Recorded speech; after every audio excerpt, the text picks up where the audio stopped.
कि मैं दुनिया को मनाने में लगा हूं। अध्यक्ष महोदय,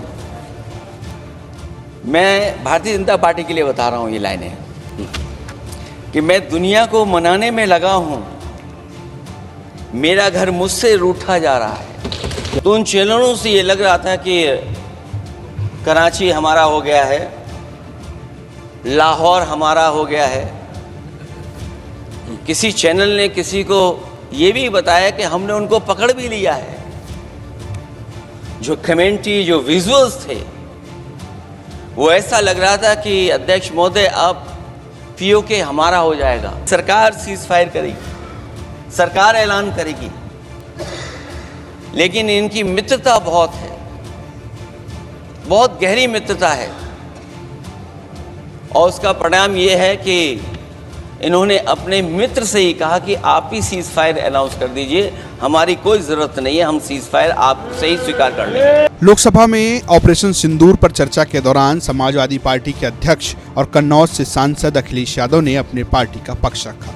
अखिलेश यादव अपने उसी रंगों और तेवर में नजर आए जिस तरीके से वो बात करते हैं। उन्होंने शुरुआत से ही भारतीय जनता पार्टी पर तंज कसा, उन्होंने शायरी सुनाई और तो और उन्होंने इस पूरे बयान में मीडिया को भी नहीं छोड़ा। उन्होंने कहा कि हमने राष्ट्रीय मीडिया पर देखा कि कराची पर कब्जा हो गया है। उन्होंने अमेरिका के सहारे प्रधानमंत्री नरेंद्र मोदी पर भी निशाना साधा, हालांकि उन्होंने सीधे उनका नाम नहीं लिया।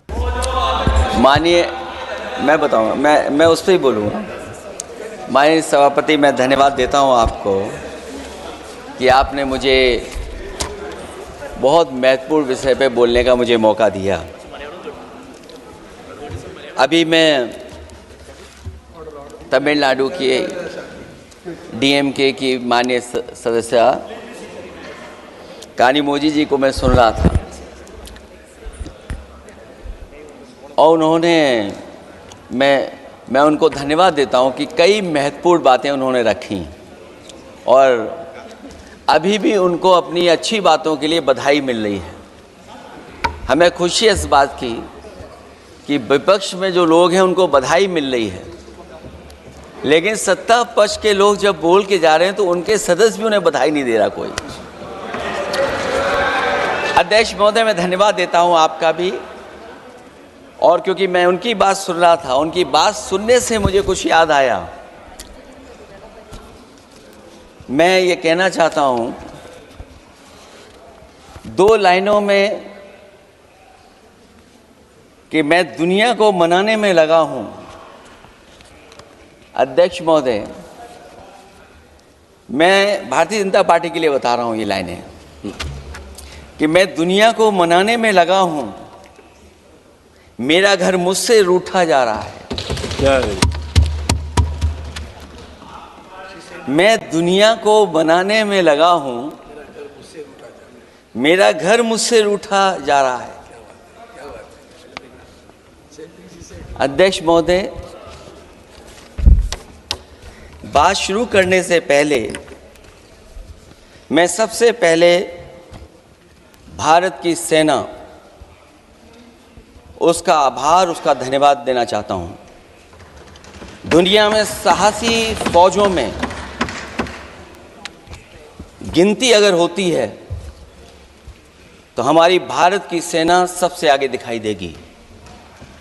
उनके पराक्रम पर, उनकी वीरता पर, उनके अदम्य शौर्य पर हमें सबको गर्व है। कोई ऐसा भारतीय नहीं होगा जिसको गर्व न हो। हमें अपनी फौज पर गर्व है, और हमें इस बात के लिए भी गर्व है कि जब सेना ने अपना ऑपरेशन शुरू किया तो पाकिस्तान के जितने भी टेररिस्ट कैंप थे उन पर अटैक किया गया। न केवल पाकिस्तानी कैंपों को नष्ट किया गया, बल्कि पाकिस्तानी जो एयर बेस हैं उन तक पहुंच गए, उनको भी नष्ट किया, ध्वस्त किया। और जब हमारी फौज पाकिस्तान को हमेशा हमेशा के लिए